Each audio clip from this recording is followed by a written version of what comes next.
అందరికీ నమస్కారాలు.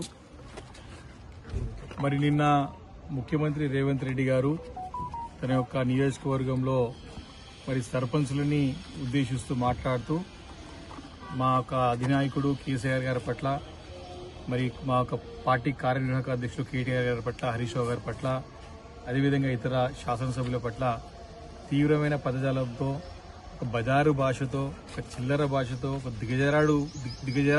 దిగజారుడు నాయకుడిలాగా వ్యవహరించి మాట్లాడిన తీరుని మేము తీవ్రంగా ఖండిస్తూ ఉన్నాం. ముఖ్యమంత్రి రేవంత్ రెడ్డి గారిని సూటిగా మా పార్టీ నాయకుడు కేసీఆర్ గారు ప్రశ్నలు అడిగితే ఒక్క ప్రశ్న కూడా సమానం చెప్పలేక, మాటలు మాట్లాడలేక, తన చేసిన తప్పులను కప్పుపించుకోవడానికి, కేసీఆర్ గారు అడిగిన ప్రశ్నలకి తన యొక్క ప్రెస్ మీట్ ని పక్కదో పట్టించడానికి ఈ రకమైనటువంటి భాష, బజారు భాష మాట్లాడి, ఒక ఫుట్పాత్ భాష మాట్లాడి, అంటే ఎవరు కూడా రాజకీయ నాయకులు కూడా ఎవరు చిన్న పిల్లలు కానీ పెద్దలు కానీ ఎవరు వినలేని రీతిలో మాట్లాడిన తీరు మరి సభ్య సమాజం అంతా చూసి అసహించుకునే సంగతిని సందర్భం గుర్తు చేస్తా ఉన్నాను. చాలా క్లారిటీగా మీరిచ్చిన హామీలు ఏమైనాయి, మీరిచ్చిన హామీలు దేవుడు అడుగు, ఉన్న సంక్షేమ పథకాలు అమలు చేయడంలో ఎందుకు మీరు విఫలమవుతా ఉన్నారు? ఎందుకు మీరు కృష్ణా జలాల్లో సరైన నీటిని సాధించలేకపోతున్నారు? ఎందుకు మేము దాదాపు 80%, 90% పూర్తి చేసిన ప్రాజెక్టులను ఎందుకు 2 సంవత్సరాలు పూర్తి చేయలేకపోతున్నారని అడిగిన ప్రశ్నకి సమాధానం చెప్పలేక, సమాధానం లేక ఈ రకమైన దుర్భుషలు ఆడడం మాత్రం తీవ్రంగా బీఆర్ఎస్ పార్టీ పరిగణిస్తూ ఉంది. దీని యొక్క పరిణామాలు భవిష్యత్తులో చాలా తీవ్రంగా ఉండబోతాయని చెప్పి నేను రేవంత్ రెడ్డికి హెచ్చరిస్తా ఉన్నాను.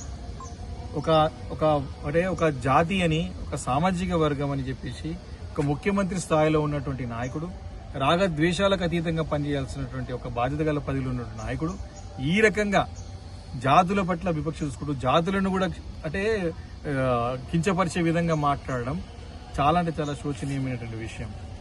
ఈరోజు బీఆర్ఎస్ పార్టీ ఒకటే డిమాండ్ చేస్తా ఉన్నాం. మేము అడిగిన ప్రశ్నలకు సమానం లేదు.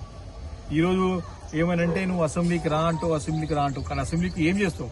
కేసీఆర్ గారికి తనకి అధికారికంగా రాజ్యాంగం ప్రకారంగా సంక్రమించినటువంటి తన ఒక ఛాంబర్ని, లీడర్ ఆఫ్ అపోజిషన్ ఛాంబర్ని అసెంబ్లీలో గుంజుకున్నావు.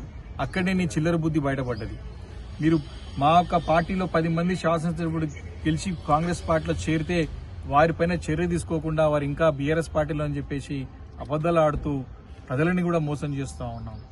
ఈరోజు అదే గెలిచినటువంటి నాయకులు మేము కాంగ్రెస్ పార్టీలో ఉన్నామని చెప్తా ఉంటే సిగ్గు లేకుండా ఇంకా ముఖ్యమంత్రి గారు ఏ ముఖం బట్టి మాట్లాడుతుందని చెప్పి ప్రశ్నిస్తా ఉన్నాం. ఒకటి సందర్భంగా రేవంత్ రెడ్డికి హెచ్చరిస్తా ఉన్నాను. నీ యొక్క రాజకీయ పతనం ప్రారంభమైంది. నువ్వు రాజకీయంగా ఖచ్చితంగా సమాధి కావడం ఖాయం.